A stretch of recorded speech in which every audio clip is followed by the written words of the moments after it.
때는 04-05 시즌 UEFA 챔피언스 리그. 한국에서는 박지성과 이영표가 속한 PSV 아인트호벤이 무려 4강까지 진출했고, 심지어 두 선수가 골과 어시스트까지 기록하는 모습에 열광했던 바로 그때였습니다. 아인트호벤은 결승 진출을 눈앞에 두고 1, 2차전 합계 3대3 스코어, 원정 다득점 원칙에 의해 아쉽게 탈락하게 되었는데, 그들을 제치고 결승전에 올라가게 된 팀이 바로 AC 밀란이었죠. 그리고 바야흐로 2005년 5월 25일 터키 이스탄불의 아타튀르크 올림픽 스타디움에서 AC 밀란과 오늘의 주인공 잉글랜드의 리버풀 간 역사적인 결승전이 시작됩니다. 수많은 곱들이 탄생한 바로 그날.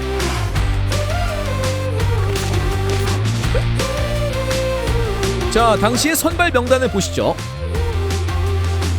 보시다시피 AC 밀란은 카를로스 안첼로티 감독의 취임 이후 이미 02-03 시즌 챔피언스리그 우승, 03-04 시즌 세리에 A 우승을 거두며 최전성기를 누리던 시절로서 공격진과 미드필더진, 수비진에 걸친 전 포지션에 전 세계 최고의 선수들로 구성된 초호화 스쿼드를 자랑하고 있었죠.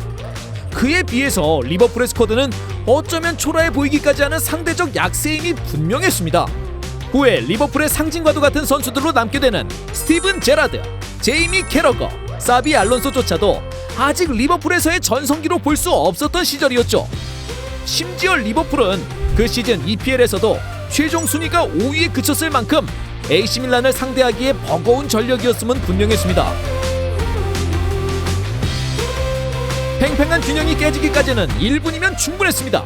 전반전 1분, 세트피스 상황에서 안드레아 피를로의 프리킥을 파울로 말디니가 발리슛으로 마무리하며 선취골이 터집니다. 경기 전의 예상대로 너무 뻔하게 흘러가나 싶은 시작이었죠. 설상가상으로 해리 키웰이 부상으로 갑작스레 교체되기도 하며 리버풀의 분위기는 어수선 그 자체였습니다. 엎친 데 덮친 격으로 루이스 가르시아의 박스한 드리블 상황에서 알렉산드로 네스타의 팔에 공이 맞은 듯 해보이기도 했지만 페널티킥은 굴리지 않았죠. 오히려 39분 밀란의 환상적인 공격 삼각편대 카카, 안드리 셰브첸코, 에르난 크레스포로 이뤄주는 추가골이 성공되며 스코어는 0대2까지 벌어지게 됩니다. 예상치 못한 전반 초반의 선취골에도 불구하고 추격전을 펼치던 리버풀은 이 골로 완전히 전의를 상실한 것이었을까요? 불과 5분 뒤 이번에는 안드레아 피를로의 발에서 시작되어 카카의 완벽한 턴에 이은 환상적인 파이널 패스, 그리고 다시 한번 에르난 크레스포가 아름다운 칩샷으로 완벽하게 마무리하며 전반전의 피날레를 장식합니다. 경기는 불과 45분밖에 지나지 않았지만 전광판의 스코어는 0대3을 나타내고 있었고, 경기장의 선수들과 AC 밀란의 팬들은 이미 우승을 확신하는 듯한 축제의 분위기였죠. 아마 경기를 TV로 지켜보던 전세계 축구 팬들 중 그 누구도 AC 밀란의 우승을 의심하기는 힘들었을 것입니다. UEFA 챔피언스리그 결승전이라는 무대에서 전반전에만 0대3의 리드를 허용한 팀의 하프타임 라커룸의 분위기는 어땠을까요? 겪어보지 않아도 상상이 될 만큼 침통하고 우울했을 것이고 실제로 그랬다고 전해지고 있습니다. 감독과 주장의 스피치가 이루어지기 전까지는 말이죠. 최악의 분위기 속에서 라파엘 베니테지 감독은 선수들에게 전설로 남아버린 다음의 멘트를 전합니다. 고개 숙이지 마라. 하프타임 이후 피치에 다시 들어갈 선수들은 고개를 높이 들어야만 한다. 우리는 리버풀이고 리버풀을 위해 뛰고 있다. 절대 이 사실을 잊지 말아라. 그리고 우리의 서포터들을 위해서라도 고개를 높이 들어야만 한다. 고개를 숙인다면 너희는 스스로를 리버풀의 선수라고 부를 수 없을 것이다. 우리가 몇 개의 찬스를 만든다면 충분히 따라갈 가능성이 있다. 우리는 할 수 있고 그렇게 할 것이라는 것을 믿어라. 가서 영웅이 될 기회를 잡아라.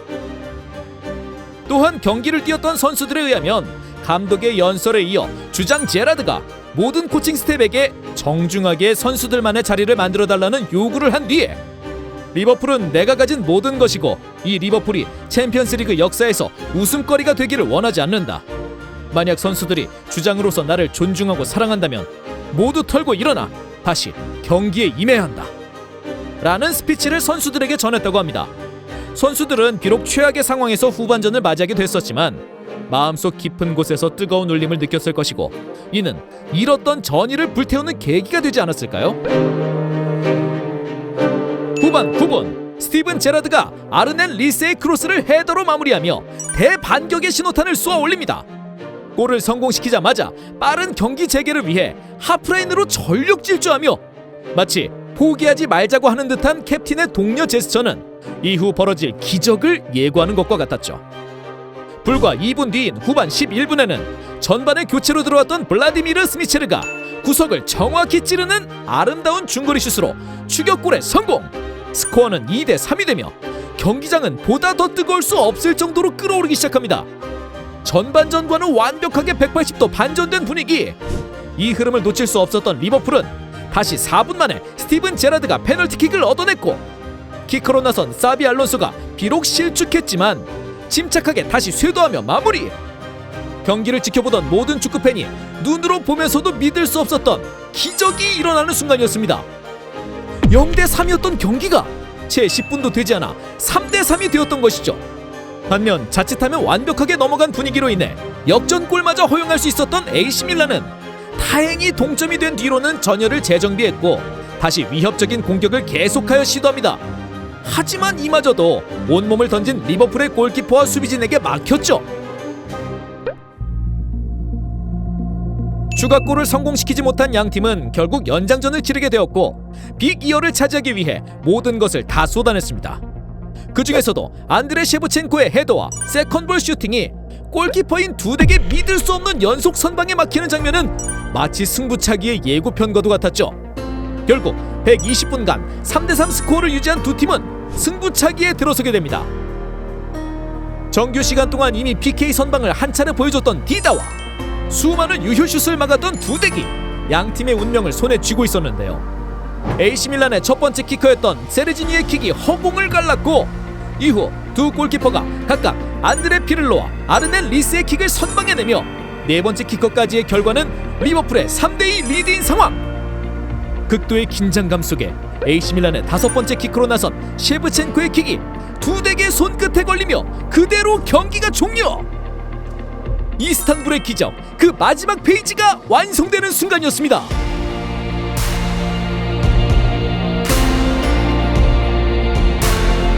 이스탄불의 기적은 경기 종료 이후에도 수많은 영향을 끼쳤습니다.